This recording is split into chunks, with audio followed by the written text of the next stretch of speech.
Seja bem-vindo ao Enfoque. O Banco Central Europeu vai comprar 60 mil milhões de euros de dívida pública por mês, pelo menos até setembro do próximo ano, e não 50 mil milhões como estava inicialmente previsto. As compras começam em março e vão ser feitas com base na proporção de capital do BCE.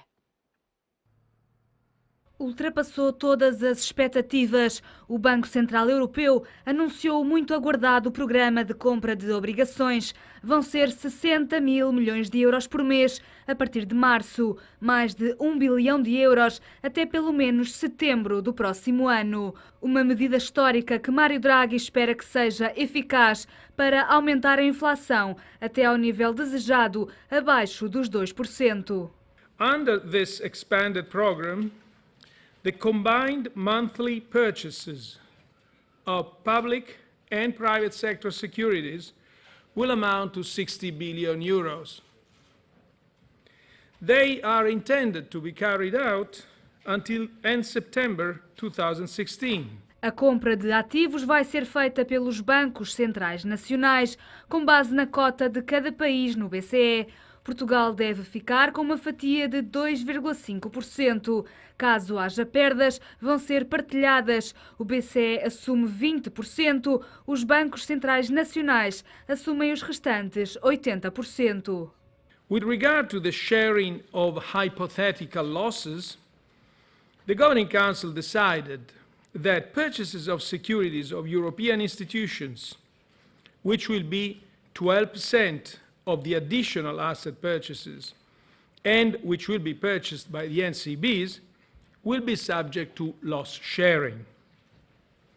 The rest of the NCB's additional asset purchases will not be subject to loss sharing. O presidente do BCE explicou ainda os limites do programa. O Banco Central não pode comprar mais de 33% da dívida pública de cada país, nem mais de 25% de cada emissão. Os países sob programas de ajustamento vão ter regras especiais. Mário Draghi deixou ainda um alerta aos governos. Estes instrumentos de política monetária precisam do apoio das reformas estruturais. What monetary policy can do is to create the basis for growth. But for growth to pick up, you need investment. For investment, you need confidence. And for confidence, you need structural reforms. The ECB has taken a further, very expansionary measure today, but it's now up to the governments to implement these structural reforms.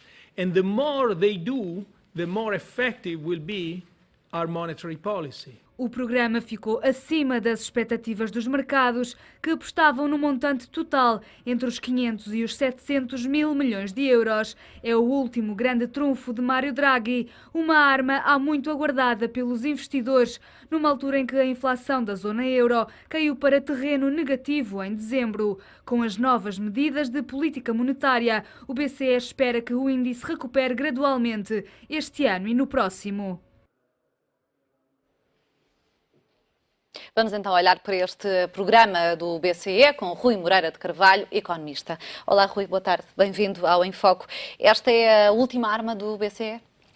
Boa noite. Esta é a arma que o BCE lançou hoje. Outras virão quando os problemas forem, digamos, apresentados, outros problemas, e quando também se perceber um pouco o resultado deste instrumento.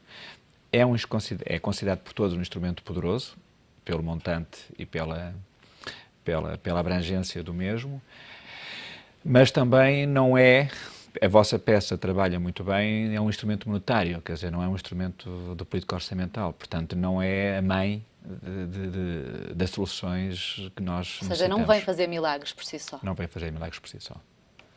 Ela, digamos, o que é que ela preconiza? Ela vem injetar dinheiro, digamos, vai afetar uns países mais do que outros. Agora, os países que já estão condicionados, quer pelo déficit, o que é o déficit? É nova dívida, quer pelo volume da dívida existente, que é o caso de Portugal. Ainda hoje o Eurostat anunciou que temos a terceira maior dívida do espaço europeu, sendo ultrapassados pela Grécia e pela Itália, só que a Itália tem taxas de poupança internas muito significativas. As taxas de poupança interna de Portugal e da Grécia estão totalmente idênticas, estão 9 no privado e 11 no global. Ou seja, nós estamos limitados nestes dois instrumentos de poder utilizar de uma forma otimista, os bons investimentos. Agora, o aspecto positivo, estamos a senti-lo já no custo do serviço da dívida pública, que tem diminuído de uma forma muito significativa, e isso é uma forma de ganho de competitividade perante os nossos parceiros europeus. Os juros da dívida portuguesa já estão bastante baixos. 2,7%. Com este programa, é expectável que cheguem a níveis ainda mais baixos? Tendencialmente sim, até quando não se sabe. Mas repare, Marta, que isto é um processo que durante uma década Portugal acompanhou. Portugal, na década de 2000, chegou a emitir dívida a valores inferiores à dívida alemã. Portanto, olhando para o aspecto, enfim, de prospectivo disto, isto pode ser deitar lenha para a fogueira. O problema da economia global não é o problema de falta de liquidez, é o problema de excesso de liquidez, é um problema de crédito. Nunca o mundo teve tanta dívida como tem agora. A questão toda está em criar competitividade, em criar instrumentos que permitam combater aquilo que nos levou à crise de 2009. Portanto, quando diz que pode ser lenha para a fogueira, acredita que o facto de poder vir a existir maior liquidez pode fazer com que os países não façam as reformas estruturais necessárias? Correto. É as famosas reformas estruturais que a gente ouve e ninguém sabe o que quer dizer. Ou seja, pelo menos é que o nível de despesa que nós assumimos seja pagável, ou seja, a minha receita seja superior à receita, à despesa. Se eu ganhar 100, eu não posso ter uma despesa de 110, pelo menos eu tenho que ter valor inferior a 100. E isto é um dado que algumas economias, nomeadamente a Europa Central, conseguiram fazer, os tais déficits primários, e que a Grécia já este ano tem, e Portugal também, e, portanto, é uma condição necessária para poder crescer, porque não é haver muito dinheiro, muito investimento, que se vai dizer que se resolve o problema. Pode haver, como bem sugeriu, uma espécie de laxismo. O programa, de alguma forma, vai libertar os bancos ao comprar dívida, ao assumir esta responsabilidade.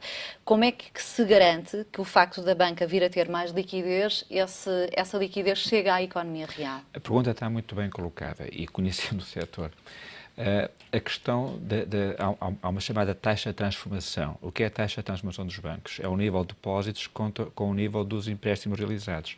A taxa de transformação da banca portuguesa, nomeadamente dos principais bancos, está abaixo de 100%. O que quer dizer que os bancos não têm problema de liquidez. Os bancos têm dinheiro para emprestar. Os bancos o que têm dificuldade é de emprestar a depósitos que queriam que sejam remunerados com baixo risco. Isso é que há dificuldade, porque o grande problema é, como você colocou na peça também com a questão da PT, é o risco que aquelas empresas onde têm fundos significativos, eles estão lá associados. Ora, o que nós estamos a fazer com isto é ganhar tempo. Por outro lado, quando nós estamos a comparar, porque é que isto, por exemplo, para o sistema financeiro também é complicado? Porque trabalha com taxas de juros muito baixas, até mesmo negativas. Como é que você agora explica a uma família que ter dinheiro no banco recebe zero? Até pode ter que pagar, como já acontece, por exemplo, na Alemanha. Gente que tem um depósito e tem que pagar. Como é que isso como é que culturalmente nós iremos compreender? Mas acha que há risco disso poder vir a acontecer em Portugal? Há risco disto acontecer em Portugal. O overnight já se paga. Portanto, os bancos, para ter... O que é o overnight? É o dinheiro que fica de um dia para o outro no banco. É negativo. Portanto, os bancos hoje em dia pagam para ter depósitos. Os bancos querem emprestar. O problema, estou-me a repetir, é procurar os tais bons projetos. Bons projetos que permitam, com o mínimo de risco, com o mínimo de risco, poder emprestar. Porque esse dinheiro também não é do banco Tocuro. O dinheiro é dos depositantes que confiam nesse banco. Agora, tentando dar um salto para o raciocínio para não estar aqui a enrolá-lo. O que é que acontece? Há excesso de liquidez no mercado. Agora, de quem é que é essa liquidez? É dos fundos de pensões. E os fundos de pensões estão programados para terem uma rentabilidade com uma taxa fixa, com uma moratória de tempo de vida. Como isso tudo está a crescer, as pessoas, felizmente, duram mais tempo, porque têm mais saúde.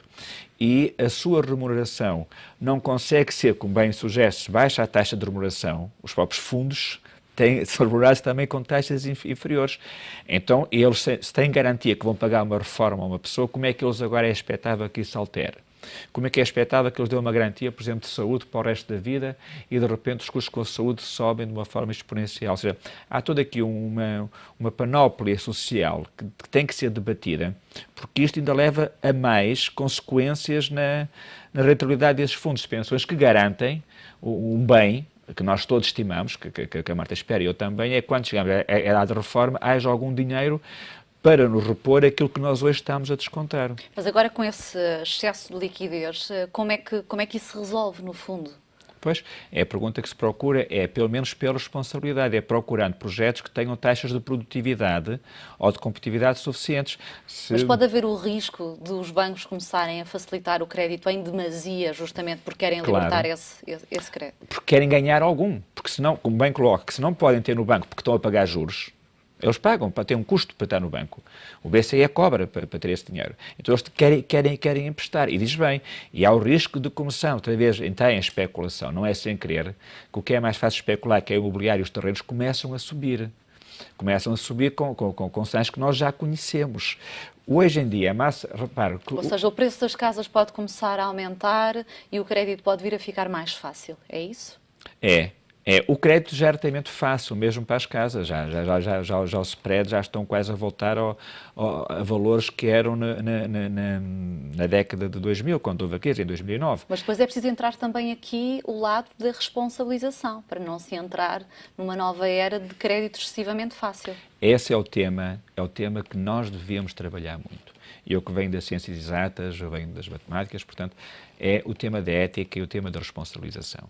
E aqui é um tema que temos que dar espaço a outras áreas do saber associado à economia, que é o que é que acontece com quem não cumpre com expectativas. Permito-me que eu recolhi uma frase do Oscar Wilde que diz: as pessoas hoje conhecem o preço de tudo e o valor de nada. É uma frase muito bonita que demonstra precisamente isso. O que acontece às pessoas que criaram expectativas e que vendem sonhos? E depois, quando decidir, são consequentes. Mas ambas as pessoas.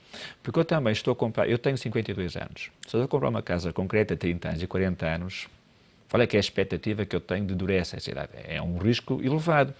Se eu, quando morrer, levar comigo o custo, muito bem. Mas não acontece isso. É que esse serviço fica para os meus filhos. Os filhos, ou para outros que cá continuem. Acha que é correto eu poder fazer esse crédito a 30 ou 40 anos, por exemplo, na compra de uma habitação? Portanto, é a pergunta que nós temos que colocá-lo de uma forma profunda e, ao mesmo tempo, também responsabilizar quem nos vende esses sonhos, quem continua a facilitar. Mas também pode acontecer esta liquidez ficar parada nos bancos, não haver essa procura por crédito? Esta liquidez é uma liquidez virtual. Se eu confio em si e a Marta confia em mim, repare, se eu emprestar 1.000 euros à Marta e a Marta, com o sistema financeiro, empresta a uma pessoa que paga uma compra, quantos euros existem? Os meus 1.000 tenho, os 1.000 mais o pouco é a juro que a Marta me paga por ser o juro. E a Marta, por sua vez, emprestou a alguém que pagou. Repara, há aqui muitos 1.000 que são virtuais. No dia que eu desconfiar que a Marta como sistema financeiro não vai conseguir pagar, eu peço os 1.000, então quebra tudo. Hoje em dia tudo isto é virtual, mas sempre foi. Desde que se descobriu a moeda como instrumento fiduciário, ela foi sempre virtual. Agora, tudo vai ver, mais uma vez, na confiança e na credibilização. Ou seja, isto é um instrumento importante, é um instrumento que vai, pelo menos, diminuir o custo do financiamento do serviço de dívida pública. Isto para Portugal tem um peso muito importante. Agora, falta saber se onde nós vamos investir, se é um investimento reprodutivo, investimento que vai conseguir criar riqueza comparando com o mundo inteiro. Por exemplo, este relógio, onde é que eu vou comprá-lo? Se compro na China, se compro em África, se compro aqui. Ou se vai apenas ser um instrumento para consumo. Portanto, através da banca e da concessão de crédito não é garantido que haja um reflexo na economia e que haja crescimento económico. Se a banca fizer corretamente o seu trabalho, se a banca souber avaliar o seu risco. E se houver procura de crédito. E se houver procura, porque repare, pode não haver aqui, mas há acolá. À partida, o que nós temos que dar hipótese é as pessoas vingarem com o crédito. Repare, se a Marta aparecer com um projeto no sistema financeiro e eu perguntar assim, tem garantias? Não, então o seu projeto não presta. Quer dizer, o que é que eu matei? Matei o seu projeto ou matei a garantia? O que é mais relevante? É a garantia que eu tinha, que no fundo vale o que vale, e é uma fotografia que valia um terreno muito bom, ou é a sua ideia? Portanto, a banca, como sistema, vai ter que se adaptar à nova realidade. A nova realidade é saber interpretar o risco, em termos globais. Portanto, o seu projeto vai ter que ser concorrencial com o que existe na China, nos Estados Unidos, e por isso mesmo é que a Europa tem que entender que políticas idênticas quanto a visem, comparando com os Estados Unidos ou com o Japão, são diferentes, porque os Estados Unidos têm uma demografia positiva, tem mais jovens que terceira idade, tem muita terra, tem inovação constante, os grandes de inovação vêm eles são suscetíveis como que acompanham a inovação. Finalmente, tem algo muito importante que são recursos energéticos. Ora, a Europa não tem nada disto. A Europa não tem gás, não tem petróleo, a Europa tem uma demografia invertida, não gosta de imigrantes e finalmente... A Banca Europeia vai ter de adaptar as próprias regras depois deste programa do BCE. Mas repara, a banca hoje em dia já não é tanto... A banca é globalizada. A sociedade é que tem que perceber o que quer. A sociedade é que tem que entender se está disposta a arriscar ou não com as suas consequências. Porque se ela perder, os investidores da banca são fundos de pensões, é o nosso futuro. Por outro lado, já acredita que através da redução dos juros da dívida pública pode haver aí uma poupança que se pode refletir na economia? Isso é seguramente uma poupança e é uma justiça. Digamos, em termos da famosa solidariedade, que eu não tenho uma taxa de juros 10 vezes superior à taxa de um outro país do mesmo espaço, digamos, não é social mesmo, social e cultural, porque a Europa somos idênticos em termos sociais. Bom, agora... Há semelhança até do que acontece com o empréstimo ao FMI, que cobra juros mais altos do que o mercado está atualmente a Mas que é justo. Porque esse justo que cobra a Portugal também cobra a Angola, cobra o Burkina Faso, ou cobra a Argentina, quer dizer, eu não me sinto superior a alguém do Burkina Faso, ou alguém argentino. Porque o FMI é uma instituição multilateral onde todos fazem parte. E não sei se tem ideia, mas 2/3 do investimento, do financiamento do FMI está na Europa. Portanto, esta taxa de 3,9% é uma taxa que hoje não é competitiva, com estes instrumentos, mas há 3 meses ou 4 meses nós não conseguíamos descer os 4%. A Marta recorda-se bem. Portanto, ou seja, aqui... Já tivemos juros da dívida em 10%. Aqui está o ponto de partida. Este instrumento não é o último. À data, é um instrumento importante. Mas atualmente é um bom negócio, por assim dizer, fazer o reembolso antecipado ao FMI para poder poupar quase 200 milhões. Bom, em termos técnicos, vocês apresentaram uma peça ao Diário Económico hoje onde quantifica em 190 milhões essa amortização.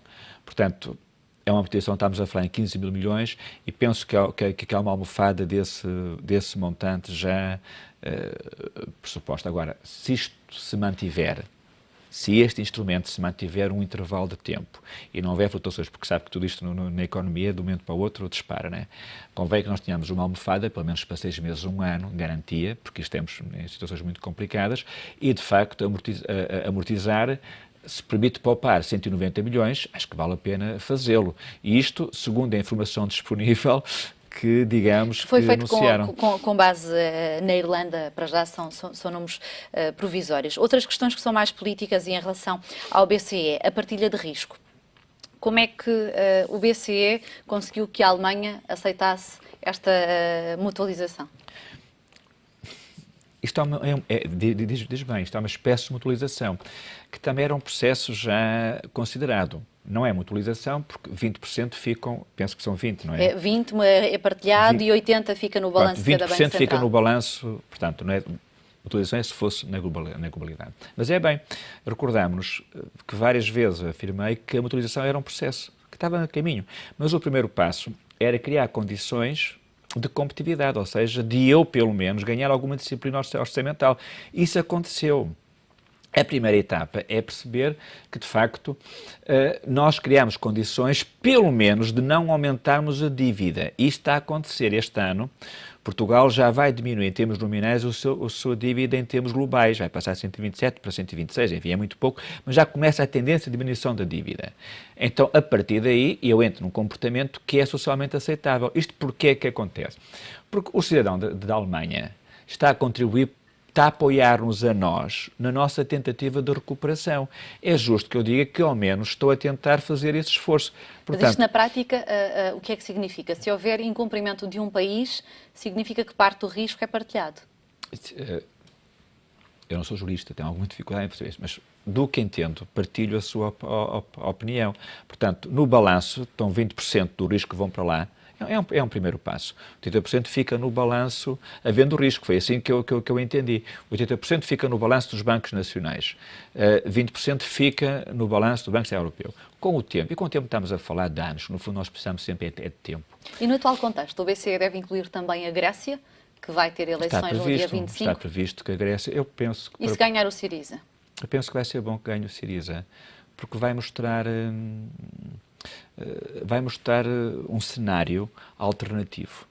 Um cenário alternativo que vai ter custos, naturalmente, para os próprios, qualquer que seja o que acontecer. E vai-nos a nós observar as consequências das decisões que forem feitas, qualquer Mas que elas que vivemos num sejam. mundo globalizado. E então? Se os mercados se assustarem, pode ter consequências para Portugal. Mas aí depende de nós. Essa questão foi colocada antes. E lembro-me que tive, enfim, há 2 anos colocadas que o euro ia acabar. Eu sempre sabia que o euro acabava se os europeus quisessem que acabasse. Hoje em dia, se qualquer player quiser sair do espaço euro, não tem o mesmo impacto que tinha há anos atrás. Portanto, é o tal tempo que veio a recuperar. E acha que Portugal já conseguiu distanciar-se desses riscos da Grécia? Não conseguiu distanciar-se. Portugal ainda tem uma dívida de 127% do PIB. Portanto, se a Grécia tiver alguma decisão dessa, que eu espero que não venha a acontecer, Portugal é o que fica a seguir apontado como vindo a acontecer, se tomar a opção de seguir o caminho, digamos, que a Grécia, muitos sugerem que venha a acontecer, que eu não acredito que venha a acontecer e espero que não aconteça. Rui Moreira de Carvalho, muito obrigada pela Muito análise obrigado, aqui no Enfoque. Então, ponto final deste Enfoque, como habitualmente regressa aqui todos os dias no Grande Jornal. Até lá.